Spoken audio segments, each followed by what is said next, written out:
राधे राधे। आप सभी का राधे सखी चैनल में स्वागत है। भगवान श्री हरि और माता रानी से प्रार्थना करते हैं कि आप सब लोग सुरक्षित होंगे, सुखी होंगे, ठीक प्रकार से होंगे। जैसा कि कल से पितृपक्ष शुरू होने वाला है, पितृपक्ष के साथ साथ ही कल ग्रहण भी है, जो चंद्र ग्रहण है, जिसका सूतक दिन के 12 साढ़े 12 बजे से 1 बजे से शुरू हो जाएगा और सोमवार वो रात तक रहेगा और सोमवार की सुबह हमारा ये मंदिर खुल पाएगा।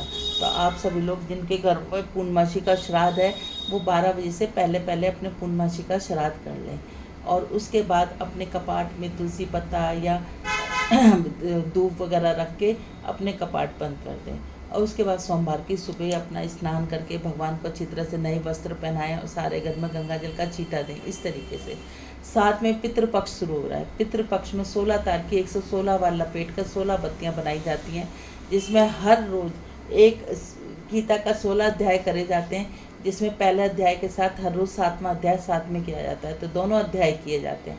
अब की बार तृतीया एक श्राद्ध कम है, तृतीया चतुर्थी का श्राद्ध एक ही रहेगा, तो इसलिए एक दिन हमें 4 पाठ करने पड़ेंगे। इस तरीके से आप पीपल पे जाएं, पीपल पे अपने पितृ देवताओं को मनाएं। उसमें कच्चा दूध, गंगा जल, काले तिल, सफ़ेद तिल, थोड़े से जौ, चीनी चावल डालें और उनको अपना पीपल देवता पर समर्पित करें कि पितृ देवता हमारे घर में आकर हमें आशीर्वाद दो और हमारे घर में सुख शांति दो। जो भी हमारे घर हमसे गलतियाँ हो गई हैं उनको क्षमा करो। और साथ में पीपल के नीचे बैठकर काले तिल, चावल, चीनी और जौ लेकर आप 2 कहानी कहें। पहली कहानी इस प्रकार है कि एक देवरानी जिठानी थी। जिठानी अमीर थी और देवरानी गरीब थी। तो देवरानी जिठानी के घर पर काम किया करती, तो वो उसको शाम को बचा हुआ खाना दे दिया करती। पितृपक्ष शुरू होने वाला, देवरानी बड़ी परेशान कि पितृपक्ष शुरू होने वाला है, अब मैं कहानी कैसे कहूँगी, अपने पितरों को कैसे मनाऊँगी। उधर जिठानी ने सोचा कि कभी मैंने अपने ससुराल वालों को कभी ये नहीं दिखाया कि मैं कितनी समृद्ध हूँ। तो वो उसने करा कि अगले दिन उसने अपने सारे पियर वालों को बुलाया और साथ में देवरानी को कहा सुबह उठते ही खाना बना देना। उसने कहा ठीक है। उसने खूब सारा अपने जो उसके सास ससुर को पसंद था वैसा ही खाना बनाया। जिठानी अपने सास ससुर के श्राद्ध मनाते मनाते लेकिन उनकी थाली निकालना भूल गई और अपने सभी पियर वालों को अपना सुख वैभव दिखाने लगी। उधर देवरानी भूखी प्यासी अपने घर चली गई। उसके बच्चे बोलने लगे कि माँ क्या लेके आई है, कि कुछ नहीं लेके आई। जब बच्चों से भूख बर्दाश्त नहीं तो उन्होंने कहा कि माँ क्या कुछ करो। देवरानी ने घर जाकर एक करसी अग्यारी की और उस पर घी का दीपक जलाकर और कहने लगी मेरे पास तो यही है। यह कहकर वो रोते रोते वहीं पानी का गिलास रखकर सो गई। जब बच्चों ने बहुत परेशान किया तो उसने जाके कहा कि जाओ आंगन में जो भिगोना रखा है उसमें तुम्हारे लिए खाने पीने की चीज़ें रखी हुई हैं।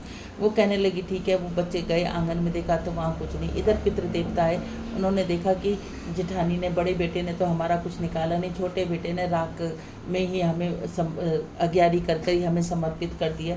तो वो राख को चाट कर आ गए। रात को सब मिले, यार दोस्त मिले सारे पितरों के, तो वो आपस में कहने लगे कि तुझे क्या मिला, तुझे क्या मिला, कि मुझे तो कुछ नहीं मिला। तो वो कहने लगे कि जो ना बड़ी ने तो कुछ दिया नहीं, छोटी ने हमें अग्यारी दी, हम तो राख चाट के आ गए। कहने लगे उन्होंने तुम्हारा स्मरण किया, जो जैसा उसके पास जैसा था उसने तुम्हें मनाया। तो पितृदेवता नाचने लगे कि मेरे छोटे बेटे के घर में भी सब कुछ हो जाए, मेरे छोटे बेटे के घर में भी सब कुछ हो जाए। इस तरीके से नाचने लगे। तो देखा सुबह उठ के उसने देखा कि उसके घर में धन के भंडार बड़े पड़े हैं, अन्न धन के ढेर लग गए हैं। तो वो समझ के ये सब मेरे पितृदेवता। इधर बड़ी जिठानी के घर में कुछ नहीं रहा तो वो वहाँ जाके वो उन्होंने जाके नाक रगड़ी। कहने लगी कि छोटी देवरानी ने कहा बड़ी जिठानी से कि जाके तुम पितृदेवता के पीपल में जाओ और वहाँ पर पितृदेवता से माफ़ी मांगो तो वो तुम्हारे को भी सब कुछ देंगे। उन्होंने जाके माफ़ी मांगी। पितृदेवता जाते जाते उसके घर में अन्नपूर्णा धन के भंडार भर के। जैसे पितृदेवता तुम देवरानी जिठानी के घर में आए वैसे कहते सुनते हमारे और हमारे परिवार के सबके घर में आना। दूसरी कहानी इस प्रकार है कि करण सोना दान किया करता था, उसने कभी अन्न और पानी का दान नहीं किया। अब जब उसकी मृत्यु हुई तो मृत्यु लोक में गया, तो वो स्वर्ग लोक में गया। वहाँ जाके देखा उसने सारे में सोने के खंभे, सोने का सोना ही सोना। वो बड़ा खुश हुआ कि मैंने दान दिया, वो दिया। तो उसने पानी मांगा तो उन्होंने गिलास में भर के सोने की असरफियाँ दे दी। कह रहे कि मैंने तो पानी मांगा कि जो तुमने दान किया वो मिला। उसने भोजन मांगा तो उन्होंने सोने के थाल में सोना भर के दे दिया। अब वो बड़ा परेशान हुआ, भगवान के पास गया। भगवान से कहने लगा मेरे से क्या गलती हुई कि तूने दान तो बहुत किया लेकिन कभी अन्न का जल का दान नहीं किया। तो उसने कहा अब क्या करो कि 16 दिन दिन के लिए मुझे नीचे भेजो, मैं 16 दिन तक दुनिया की हर चीज़ को दान करके आऊँगा। वो 16 दिन के लिए भगवान ने उसको नीचे भेजा। नीचे भेजने के बाद वहाँ पर उसने अन्न का और धन का, सब चीज़ों का, उसने जल का, अन्न का, धन का, कपड़े का, सब चीज़ों का, फल का, फ्रूट का, सबका दान किया। 16वें दिन वो ऊपर पहुँचा तो उसे सब कुछ मिला। इसलिए कहा जाता है कि धन का कभी भी लालच नहीं किया जाए। सबसे बड़ा दान तो अन्न का दान है। किसी भूखे को रोटी खिलाना, किसी गरीब को कपड़ा देना ही सबसे बड़ा दान है। तो वहाँ जाकर तो तब से ये श्राद्ध मनाए जाने लगे। कहने लगे कि कर्ण ने कहा कि भगवान ने कहा कि जैसे कर्ण ने 16 दिन में ये किया, पीपल के नीचे जो कर्ण किया और वो देवरानी जेठानी की कहानी कहेगा। पितृ देवता कहने लगे कि हम उसको बहुत खुश होकर जाएंगे और उनको अन्न धन से परिपूर्ण करेंगे, उसके घर में सुख शांति देंगे। जैसे पितृ देवता तुमने उसके घर में किया, वैसे कहते सुनते हमारे घर में, हमारे परिवार में सबको करना। इस तरीके से आप 16 दिन तक करें। 16वें दिन के बाद आप वहीं पर ही जल का लोटा भर के रख लें। हर दिन एक इतवार को छोड़कर पीपल के नीचे एक कहानी का, उसमें तिल, चावल, चीनी और जौ के साथ इस कहानी को कहने के बाद पितृ देवता को, पीपल देवता को समर्पित करें। जैसे पितृ देवता तुमने उसकी सुनी, वैसे कहते सुनते हमें और हमारे परिवार की सुनना। बोलो राधे राधे। यदि आप सब लोगों को चैनल अच्छा लगता है तो इसको ज़्यादा से ज़्यादा लाइक करें, ज़्यादा से ज़्यादा शेयर करें, नए हैं तो सब्सक्राइब करें, बेल आइकन को जरूर दबाएं।